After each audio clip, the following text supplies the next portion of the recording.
Break کے بعد خوشامدید۔ Bulletin کے آغاز میں آپ کو بتایا کہ chairman P T I per J I T کو دھمکیاں دینے کا الزام، لاہور میں رپورٹ درج کر لی گئی۔ انچارج انویسٹیگیشن قلعہ گجر سنگھ محمد سرور کی مدعیت میں روز نامچے میں اندراج کیا گیا۔ رپورٹ کے مطابق چیئرمین پی ٹی آئی کو تھانہ سرور روڈ کے مقدمے میں تفتیش کے لیے بلایا گیا، جہاں انہوں نے انگلی کے اشارے سے جوائنٹ انویسٹیگیشن ٹیم کے سربراہ عمران کشور اور دوسرے ارکان کو دھمکایا۔ دوران تفتیش کسی ملزم کا افسر کو ڈرانا، آزادانہ اور غیر جانبدار تفتیش سے روکنا ہے۔ ملزم کا یہ عمل قانون کی خلاف ورزی ہے۔ تشدد کا شکار ملازمہ رضوانہ کی حالت ٹھیک نہیں، اسے سانس کا مسئلہ ہے، آکسیجن پر رکھا جا رہا ہے۔ وزیر اعظم کی معاون خصوصی شیزہ فاطمہ نے اسپتال جا کر رضوانہ کی حالت دیکھی۔ شیزہ فاطمہ نے کہا، افسوسناک بات ہے، بہیمانہ تشدد میں ملوث ملزمہ کو حفاظتی ضمانت دے دی گئی۔ انصاف کے کٹہرے میں آنے والے کو ناجائز طریقے سے بچانا نہیں چاہیے۔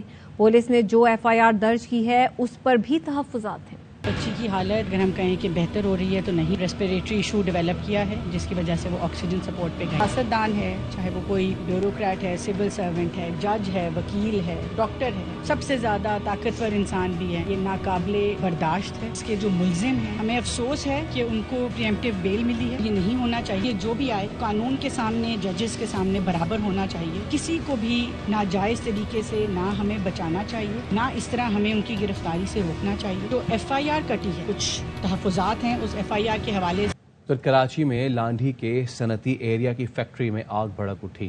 فیکٹری ملازم نے بتایا کہ آگ بجھانے والے آلات ناکارہ تھے۔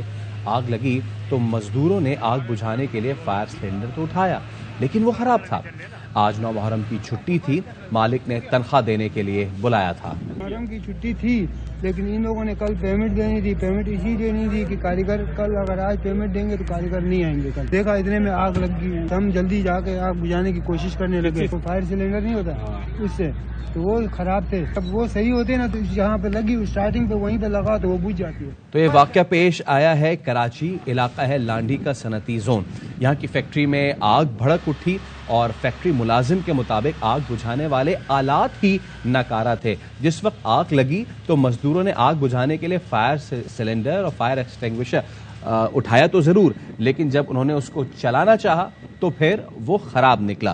سلمان لودھی ہمارے نمائندے ہمارے ساتھ موجود۔ سلمان، سب سے پہلے تو یہ بتائیے کتنے گھنٹے ہو چکے کہ ابھی تک آگ نہیں بجھ پائی ہے؟ دیکھیں 3:30 بجے دوپہر کو یہ آگ لگی تھی اور اس کے بعد ابتدائی طور پر 2 فائر بریگیڈ کی گاڑیوں کو یہاں پر بھیجا گیا تھا، لیکن اب اس کی شدت میں مسلسل اضافہ دیکھنے میں آ رہا ہے اور فیکٹری کا بڑا حصہ منہدم ہو چکا ہے۔ چھت گر گئی ہے، گراؤنڈ فلور پہ اس کا ملبہ آ چکا ہے۔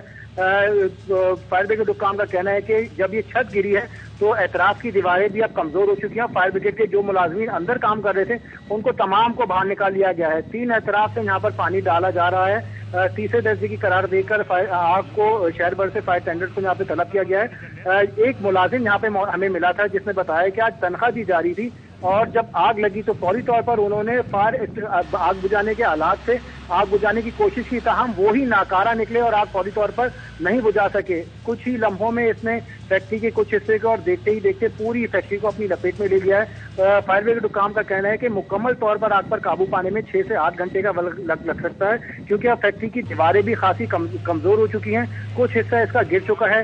3 اطراف سے پانی ڈالا جا رہا ہے اور پانی کی کمی کو پورا کرنے کے لیے واٹر ٹینکر کی مدد لی جا رہی ہے۔ آتش زدگی کے اس واقعے میں کوئی جانی نقصان نہیں ہوا اور تمام ملازمین جو دوپہر کے وقت سلمان، آپ نے بتایا کہ اس کی چھت بھی گر چکی ہے۔ جی بالکل، چھت گر گئی ہے، گراؤنڈ فلور اس کا منہدم ہو چکا ہے۔ فرنٹ سائڈ کی جو اس کا ملبہ ہے وہ بظاہر نظر بھی آ رہا ہے، کافی بڑا حصہ اس کا گر چکا ہے کیونکہ دوپہر سے یہ آگ لگی ہوئی تھی، چھت گر گئی اور اس کی جو فرسٹ فلور جو پکا بنا ہوا تھا وہ بھی گر چکا ہے۔ اعتراف کی جو اس کی دیواریں ہیں وہاں پر جگہ جگہ پر دراریں پڑ چکی ہیں، تو اب اس عمارت کو، اس فیکٹری کو مکمل طور پر خستہ حال قرار دے دیا گیا ہے اور جتنے بھی اعتراف میں فائر فائٹر جو قریب سے کام کر رہے تھے ان کو بھی بلایا گیا۔ سلمان، جو وہاں پہ لیبر تھے انہوں نے تو یہ بتایا کہ ان کو تنخواہ لینے کے لیے بلایا تھا مالکان نے، تو اب تو ان کو تنخواہ بھی نہیں ملی ہوگی۔ یہ مالکان یہاں پہ آئے، ان سے کوئی بات چیت ہوئی؟ دیکھیں یہاں پہ جو فیکٹری کے مالکان ہیں، جب انہوں نے میڈیا نے ان سے بات کرنے کی کوشش کی تو انہوں نے کیمرے پہ کوئی بھی بات کرنے سے انکار کر دیا، تاہم ایک ملازم ہمیں ملا تھا جس نے بتایا کہ ٹھیکیدار نے آج ان کو بلایا تھا اور آج چھٹی کے دن بھی ان کو کام کرنے کے بعد تنخواہ دینے کا کہا، تنخواہ دینا شروع ہی کی تھی. کچھ ملازمین کو تنخواہ دی گئی تھی، اس کے بعد بڑے حصہ جو ملازمین کا انہیں تنخواہ بھی نہیں دی گئی اور اس کے بعد آگ لگ گئی ہے اس تمام فیکٹری کے اندر. ملازم نے یہ بھی بتایا کہ گزشتہ روز ان کو تنخواہ ملنی تھی لیکن آج بلایا اسی لیے گیا کہ فیکٹری میں کام نہیں ہو جائے اور اس کے بعد ان کو تنخواہ دی جائے، چھٹی والے دن بھی کام نہیں لیا جائے. ملازم نے یہ بتایا کہ آج کچھ ملازمین کو تنخواہ دینا شروع ہی کیا گیا تھا، اسی کے بعد یہ آتش زدگی کا واقعہ اور ان کو تنخواہ نہیں دی. بہت شکریہ سلمان لودھی اپڈیٹ کرنے کے لیے. ایک اور افسوسناک خبر مانسہرہ سے. بابوسر ٹاپ کے قریب گیٹی داس میں خوفناک حادثہ ہوا. مسافر وین بے قابو ہو کر گہری کھائی میں جا گری. 8 افراد جاں بحق، 9 شدید زخمی ہو گئے. آگ لگنے کے سبب گاڑی مکمل جل گئی. ریسکیو ٹیموں نے لاشیں اور زخمی افراد کو ریجنل ہیڈ کوارٹر اسپتال چلاس پہنچایا. جاں بحق اور زخمی ہونے والوں کا تعلق ساہیوال کے ایک ہی خاندان سے ہے. تو موسلادھار بارشوں اور سیلابی ریلوں نے بلوچستان کے مختلف اضلاع میں تباہی مچا دی ہے. کولو میں ندی نالوں میں طغیانی ہے. آبی ریلے میں گاڑی بہہ گئی. بولان میں پنجرا پل سیلابی ریلے سے متاثر ہے. جعفر آباد ڈیرہ الیار میں پانی ہی پانی، ریلوے ٹریک بھی ڈوب گیا. بلوچستان میں طوفانی بارشوں نے پھر تباہی مچا دی. ندی نالوں میں طغیانی، سڑکیں زیر آب، راستے منقطع. کولو کے ندی نالے بپٹے دریا کا منظر پیش کرنے لگے. فاضل جھیل کے مقام پر گاڑی ریلے میں بہہ گئی. ڈوبنے والے 2 افراد کو بچا لیا گیا. پہاڑی تودا گرنے سے کہان اور رحمان آباد کا راستہ کٹ کے رہ گیا. مچھ اور بولان میں بارش سے پنجرا پل کا عارضی راستہ بہہ گیا. کوئٹہ اور سکھر کے درمیان آمد و رفت معطل ہو گئی.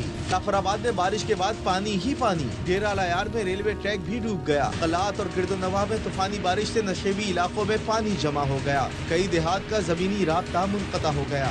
2 گھنٹوں کی بارش نے سکھر کے باسیوں کو دوہرے عذاب کا شکار کر دیا.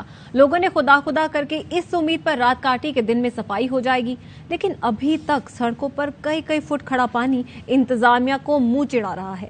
مارکیٹوں سے دکاندار اپنی مدداب کے تحت نکاسی میں مصروف ہیں. ووٹ دیے یار، اس لیے دیے کہ ہم ڈوب کے مرے پہ، انہوں نے کچھ نہیں کیا. اللہ پوچھے گا آپ لوگوں سے. مہر صاحب، خدا کی لاٹھی بے آواز ہے. زیادہ بارش کے بعد زیادہ پانی، کھل گئی کارکردگی کی کہانی. بارش آتا ہے تو پانی آتا ہے، جب زیادہ بارش آتا ہے تو زیادہ پانی آتا ہے. سکھر میں 2 گھنٹے کی بارش نے صوبے کے تیسرے بڑے شہر کا نقشہ بدل کر رکھ دیا. ضلع انتظامیہ سڑکوں سے غائب. حالت زار سناتا شہری رو پڑا. 24 گھنٹے تو ہو گئے، بچے پریشان، گھروں میں پانی کھڑا ہوا ہے. ڈپٹی مہر اور مہر صاحب کو جون تک نہیں گزر رہی ہے کہ انہوں نے کچھ نہیں کیا. ہم نے ان کو ووٹ دیے یار، اس لیے دیے کہ ہم ڈوب کے مرے بار بار. اللہ پوچھے گا آپ لوگوں سے. ندی نالوں کا منظر پیش کر رہی ہیں. کاروباری مراکز کیچڑ اور کچرے کے ڈھیر میں تبدیل ہو گئے. شہر کی بدتر حالت ہے. گٹر کی جو لائنیں ہیں وہ صاف نہیں کرتے. پانی اتنا جمع ہو جاتا ہے مارکیٹ کی دکانوں کے اندر. 1 گھنٹہ بارش آتی ہے، ہم خود پریشان ہو جاتے ہیں. پانی بھی باہر سے بھر کے لاتے ہیں دکان دھونے کے لیے. دیکھو جا کے اندر سارا پانی ہے، کوئی سسٹم نہیں ہے. شہری کہتے ہیں ڈرینیج سسٹم نہ ہونے کی وجہ سے ہمیشہ شہر برسات میں ڈوب جاتا ہے. تو 2 گھنٹے کی بارش کے 2 دن بعد تک شہر سے پانی کیوں نہیں نکالا جا سکا؟ AIY نیوز کے سوال پر میئر ارسلان شیخ بولے، حلف اٹھاتے ہی کہہ دیا تھا بڑی برسات سے نمٹنے کے لیے تیار نہیں، اگلی بار ایسا نہیں ہوگا. لوگوں نے کچی آبادیاں بنا کر قبضے کر رکھے ہیں، اس لیے پانی کی نکاسی میں مشکلات درپیش ہیں. جو بارش ہوئی ہے یہ پاکستان کے 70 سال کی ہسٹری میں اس فریکوینسی کے ساتھ آج تک کبھی سکھر کے اندر بارش ہوئی نہیں ہے. جب ہم نے اوتھ لیا تھا میں نے اسی وقت یہ کہا تھا کہ ہم بڑی برساتوں کے لیے پریپیئر نہیں ہے، لیکن ہم نے اپنا ہوم ورک کر لیا. نیکسٹ مانسون سے پہلے وی ول بی 100% ویل اکوپڈ. ہم اس مشکل سے مشکل گھڑی سے نکلنے کے لیے پریپیئر ہوں گے، لیکن اس وقت ایگزسٹنگ سسٹم اس قابل نہیں ہے. لمیٹڈ ریسورسز ہیں. 70-80% وہ ایریاز ہیں جو ان پلانڈ ایریاز ہیں جہاں پہ غریب لوگ آبادیاں انہوں نے کچی آبادیاں اسٹیبلش کر لی. کچی آبادیوں نے پونڈز کے اوپر قبضے کیے جہاں پہ ویسٹ واٹر ڈسچارج ہوتا تھا. یہ لوئسٹ گریویٹی پوائنٹ ہے اور اس کی وجہ سے پانی ریورٹ ہو کے بیک ہو رہا ہے. اور سندھ ہی نہیں، پنجاب میں بھی طوفانی بارشوں کے بعد سیلاب نے تباہی مچا دی. کئی دیہات زیر آب آنے سے فصلیں برباد ہو گئیں. دریائے ستلج میں ہیڈ سلیمانکی کے مقام پر درمیانے درجے کا سیلاب 69,000 سے زائد افراد کو محفوظ مقامات پر منتقل کر دیا گیا. دریائے چناب کے کنارے آباد بستیوں میں بھی سیلاب نے تباہی مچا دی ہے. ادھر پنجاب اور سندھ کی پولیس نے مشترکہ کارروائی کر کے کچے میں 9 ڈاکو ہلاک کر دیے. کشمور کے کچے میں بدنام زمانہ اندھڑ گروپ کے سرغنہ جانو اندھڑ اور ساتھی مارے گئے. 5 ڈاکو زخمی ہوئے ہیں۔ آئی جی سندھ غلام نبی میمن کے مطابق جانو اندڑ سمیت 5 ڈاکوؤں کے سر کی قیمت 1 کروڑ روپے تھی۔ ایس ایس پی امجد شیخ کا کہنا ہے جانو اندڑ نے 9 اکتوبر 2021 کو صادق آباد میں پیٹرول پمپ پر فائرنگ کر کے 12 افراد کو قتل کر دیا تھا۔ ایم پی اے اسلم ابڑو کے بھائی اکرم ابڑو اور بھتیجے کا قاتل مبینہ طور پر بلوچستان فرار ہو گیا۔ ذرائع کا کہنا ہے کہ مرکزی ملزم کا موبائل فون گزشتہ روز بلوچستان میں بند ہوا۔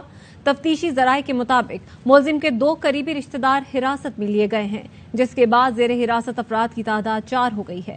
ذرائع کا کہنا ہے کہ پولیس اصل ملزم کے قریب پہنچ گئی تھی کہ وہ اچانک دوسرے صوبے میں چلا گیا۔ اس بارے میں مزید بتا رہے ہیں ہمارے نمائندے سلمان لودھی سے بھی بات کریں گے، لیکن آپ کو بتائیں کہ ایم پی اے اسلم ابڑو کے بھائی اکرم ابڑو اور بھتیجے کا قاتل مبینہ طور پر بلوچستان فرار ہو گیا ہے۔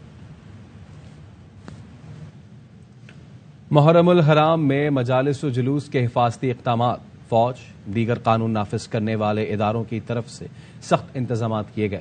ملک بھر میں محرم الحرام انتہائی عقیدت و احترام سے منایا جا رہا ہے۔ فوج، رینجرز، دیگر قانون نافذ کرنے والے ادارے سیکیورٹی کی ذمہ داریاں انجام دے رہے ہیں۔ جلوسوں کے روٹس پر سیکیورٹی کیمرا سے 24 گھنٹے نگرانی کی جا رہی ہے۔ مجالس و جلوس کو مانیٹر کرنے کے لیے سینٹرل کنٹرول روم بھی قائم کیا گیا ہے۔ 9 محرم الحرام پر سندھ رینجرز کے کراچی اور اندرون سندھ میں سیکیورٹی کے سخت انتظامات۔ ترجمان سندھ رینجرز نے بتایا ہے کہ ڈی جی رینجرز کی ہدایات پر 7000 سے زائد رینجرز اہلکاروں کو تعینات کیا گیا۔ جلوس کی گزرگاہوں میں آنے والی بلند عمارتوں پر سنائپر تعینات کیے گئے۔ کنٹرول روم سے سی سی ٹی وی کیمروں کی مدد سے جلوس کی نگرانی کی گئی۔ جلوس کے منتظمین نے سیکیورٹی اداروں کی جانب سے کیے گئے اقدامات پر اطمینان کا اظہار کیا۔ خبریں اور بھی ہیں، شامل کریں گے اس بریک کے بعد۔ ہمارے ساتھ رہیے۔ بریک کے بعد خوش آمدید۔ میں نے سسٹم پر تنقید کی تھی، پی ٹی آئی پر نہیں۔ سابق چیئرمین ایف بی آر شبر زیدی کا جیو نیوز کو دیے گئے انٹرویو پر ردعمل۔ ٹویٹ کیا، جو نشر کیا جا رہا ہے اس کی بنیاد پر تبصرے نہ کیے جائیں، میرا مکمل انٹرویو دیکھا جائے، میں یقینی بناؤں گا کہ غیر ضروری ایڈیٹنگ نہ ہو۔ کہہ چکا ہوں چیئرمین پی ٹی آئی کی معاشی پالیسی میں کوئی خامی نہیں تھی۔ جیو نیوز سے نشر انٹرویو میں شبر زیدی نے کہا پی ٹی آئی کی حکومت رہتی تو پاکستان معاشی طور پر تباہ ہو جاتا۔ چیئرمین پی ٹی آئی کو خراب معیشت کا بتایا، لیکن وہ کچھ سننے کے موڈ میں نہیں تھے۔ وفاقی وزیر مذہبی امور سینیٹر طلحہ محمود کہتے ہیں ملکی حالات سازگار نہیں، وقت پر الیکشن ہوتے نہیں دیکھ رہا۔ پروگرام دی رپورٹرز میں بات کرتے ہوئے کہا کہ اسحاق ڈار سخت آدمی ہے، معیشت کے معاملات کے لیے نرم آدمی چاہیے۔ طلحہ محمود نے کہا کسی بزنس مین کو پاکستان کا وزیر اعظم ہونا چاہیے، معاشی حالات کی وجہ سے پاکستان کا ہر شخص پریشان ہے۔ اب تھوڑے سے سخت ہیں، معاشیات میں نرمی چلتی ہے اور ساتھ ساتھ حالات اور واقعات کے مطابق فیصلے کرنے پڑتے ہیں۔ آپ کا جو ٹاپ مین ہونا چاہیے وہ بزنس مین ہونا چاہیے۔ ہمارا جو اس وقت مسئلہ ہے وہ معاشیات ہے۔ میرا ذہن کہتا ہے کہ شاید تھوڑا سا لنگر ہو، انسٹیبلٹی بہت زیادہ ہے، ماحول بہت زیادہ گرم بھی ہے اور حالات بھی بہت زیادہ ناسازگار ہیں، معاشی طور پہ بہت زیادہ مشکلات۔ کاروباری حلقے کے اندر آپ جائیں تو دیکھیں گے ہر آدمی آپ کو پریشان ملے گا۔ اور پی ڈی ایم ترجمان حافظ حمداللہ نے نواز شریف کو شہباز شریف سے بہتر قرار دیا۔ کہا نگراں سیٹ اپ پر نون لیگ سے غیر رسمی بات شروع ہو گئی ہے، چاہتے ہیں انتخابات مقررہ وقت پر ہوں۔ استحکام پاکستان پارٹی اور پرویز خٹک کی جماعت مفاد پرستوں کا ٹولہ ہے۔ شہباز شریف پنجاب کا وزیر اعلیٰ ہے، کہتے ہیں کہ وہ منتظم اچھا ہے، لیکن بیست وزیر اعظم نواز شریف شہباز شریف سے بہتر ہے۔ نواز شریف اسی لیے تو 3 بار وزیر اعظم بنے تو وہ بہتر تھا۔ ہمارا ماننا یہ ہے کہ الیکشن اپنے وقت مقررہ پر ہو، اگر نہیں ہوتا تو اس اگر کا جواب اسی وقت ہے، بالکل التوا کے حق میں ہے۔ ایم ایل این نے مشاورتی کمیٹی تشکیل دی ہے، ایک آدھ میٹنگ بھی ان کی شاید مختلف جماعتوں سے ہوئی ہے، مولانا صاحب کے پاس بھی آئے تھے جو آپ ان آفیشلی سمجھے۔ استحکام پارٹی ہو یا پرویز خٹک کی پارٹی ہو، جتنے مفادات انہوں نے حصول کرنے تھے وہ حاصل کیے، اب جا کے کہیں اور گھونسلے میں بیٹھنے کی وہ کوشش کر رہے ہیں۔ ان کی سیاست، ان کی اپنی مفادات، کوئی اتحاد جمعیت علماء اسلام کا کسی بھی پارٹی کے ساتھ نہیں ہو، سٹ ٹو سٹ ایڈجسٹمنٹ ہو سکتا ہے۔ جب گورنر بنا ہی نہیں تھا، 4 میں جلسہ تھا، ایمن ولی خان نے خود اعلان کیا کہ خیبر پختونخوا کا گورنر حاجی غلام علی ہوں گے۔ اب اعتراضات اٹھ رہے ہیں مسلم لیگ کی طرف سے، پیپلز پارٹی کی طرف سے، این پی کی طرف سے۔ اگر اختلاف ہے، تحفظات ہے تو اس کا ایک فورم ہے، لیکن اس سے تو مسائل حل نہیں ہو سکتے کہ ہم میڈیا پر وہ خبریں اچھالتے ہیں جس سے سیاسی ماحول میں بھی انتشار پیدا ہوگا۔ استحکام پاکستان پارٹی کے ترجمان فیاض الحسن چوہان کا حافظ حمداللہ کو جواب۔ فیاض الحسن چوہان نے کہا کہ حافظ عبداللہ زرداری اور نواز شریف پر آئی پی پی کا غصہ مت نکالیں. دبئی پلان میں مولانا فضل الرحمان کو اعتماد میں نہیں لیا تو آئی پی پی کا کوئی قصور نہیں. استحکام پاکستان پارٹی کے کسی رہنما نے مفاد کے لیے پارٹی نہیں چھوڑی. 9 مئی کی دہشت گردی نے ہمیں اپنی سیاست اور ریاست کو بچانے پر مجبور کیا. J U I P D M اپنے خلاف میں ہونے والی سازشوں پر نظر رکھے. آئی پی پی پاکستان کی تعمیر و ترقی اور استحکام پر یقین رکھتی ہے. بھارت نے ایل او سی عبور کیا تو پھولوں کے ہار نہیں پہنائیں گے. ترجمان دفتر خارجہ ممتاز زہرا بلوچ کا غیر ملکی میڈیا کو انٹرویو. ممتاز زہرا بلوچ نے کہا کشمیر اور گلگت بلتستان کبھی بھارت کا حصہ نہیں بن سکتے. انڈیا ہمسایہ ملکوں خاص طور پر پاکستان سے بہت جارحانہ رویہ رکھتا ہے. اور سابق امریکی صدر ڈونلڈ ٹرمپ پر اپنی رہائش گاہ سے نگرانی کی ویڈیو غائب کرنے کی کوشش کا سنگین الزام بھی عائد ہو گیا. دوران تفتیش ڈونلڈ ٹرمپ اپنی رہائش گاہ کا ڈیٹا ڈیلیٹ کرنے کی کوشش میں بھی ملوث قرار پائے. دستاویز کیس میں سابق صدر کی رہائش گاہ کی دیکھ بھال پر مامور سیکورٹی انچارج بھی تفتیش کی زد میں آ گیا. وفاقی پروسیکیوٹر کا دعویٰ ہے کہ ڈونلڈ ٹرمپ نے ملازم سے ویڈیو ڈیلیٹ کرنے کو کہا تھا. سابق صدر چاہتے تھے ویڈیو تفتیش کاروں کے ہاتھ نہ لگے. کیا پاکستان کی ٹیم اتنی اچھی ہو گئی ہے؟ سری لنکا کو دونوں ٹیسٹ میں مکمل برتری کے ساتھ ہرایا. ایسا کیا ہوا کہ ٹیم کی بیٹنگ، بالنگ اور فیلڈنگ سبھی بہترین ہو گئی؟ معروف بزرگ علی حجویری رحمۃ اللہ علیہ کے 980 غسل کی تقریب ہوئی. مزار کو عرق گلاب سے غسل دیا گیا. وزیر خزانہ اسحاق ڈار اور نگراں وزیر اعلیٰ پنجاب محسن نقوی نے مزار کو غسل دیا. مزید خبریں ہوں گی اس بریک کے بعد. ہمارے ساتھ رہیے. Welcome back. Higher education commission نے اسلامیہ یونیورسٹی بہاولپور کے ویڈیوز اور منشیات اسکینڈل کی تحقیقات کے لیے فیکٹ فائنڈنگ کمیٹی بنا دی ہے. 5 رکنی کمیٹی کے سربراہی بہاؤدین زکریا یونیورسٹی کے وی سی ڈاکٹر محمد علی کریں گے. Rector national university Islamabad Moazzam Ejaz پر pro V C international university Lahore Najma Najam, rector imperial college of business studies Lahore Tahir Aziz اور adviser P N D finance Mazhar Saeed committee میں شامل ہیں. کمیٹی حقائق سامنے لانے کے لیے اسکینڈل سے جڑے تمام افراد سے پوچھ گچھ کرے گی. آئی ایم ایف کی شرط آئندہ ہفتے شرح سود میں اضافے کا امکان. اسٹیٹ بینک کی مانیٹری پالیسی کمیٹی کا اجلاس پیر کو ہوگا. تجزیہ کار کہتے ہیں آئی ایم ایف کی شرط ہے مانیٹری پالیسی سخت رکھی جائے. شرح سود 22 سے بڑھ کر 23% ہو سکتی ہے. ملک کی تاریخ میں شرح سود کبھی اتنی زیادہ نہیں رہی. پی ڈی ایم حکومت اپریل سے اب تک انٹرسٹ ریٹ 12.25% بڑھا چکی ہے. مصری اسکواش فیڈریشن کو فائنل میں اپنے کھلاڑی کی ہار برداشت نہ ہوئی. پاکستان کے چیمپئن پلیئر حمزہ خان کی عمر پر سوال اٹھا دیا. ورلڈ اسکواش فیڈریشن سے مطالبہ کر دیا حمزہ کی عمر کی تصدیق کرائی جائے. عالمی تنظیم نے کہا ہے تحفظات دور کرنا ہماری ذمہ داری ہے. تحقیقات کر کے جلد نتیجے پر پہنچیں گے. حمزہ خان نومبر 2005 میں پیدا ہوئے. عمر 17 سال ہے. حمزہ ورلڈ جونیئر اسکواش چیمپئن شپ میں مصری کھلاڑی کو شکست دی تھی. حمزہ نے 2020 میں انڈر 15 برٹش اوپن ٹائٹل بھی جیتا تھا. عزم جوان مشکل آسان. لاہور ڈالفن فورس کا کانسٹیبل عادل ساتھی اہلکاروں کے لیے مثال بن گیا. نوکری کے ساتھ ساتھ فٹنس ایسی کہ مسٹر لاہور، مسٹر پنجاب اور مسٹر پاکستان کا اعزاز حاصل کر چکا ہے. احمر کھوکھر کی رپورٹ. ڈالفن فورس کے جوان عادل نے 2017 میں پولیس فورس جوائن کی. جرائم پیشہ افراد اس شیر جوان کو وردی میں دیکھیں تو جرم کرنے سے پہلے 100 بار سوچیں.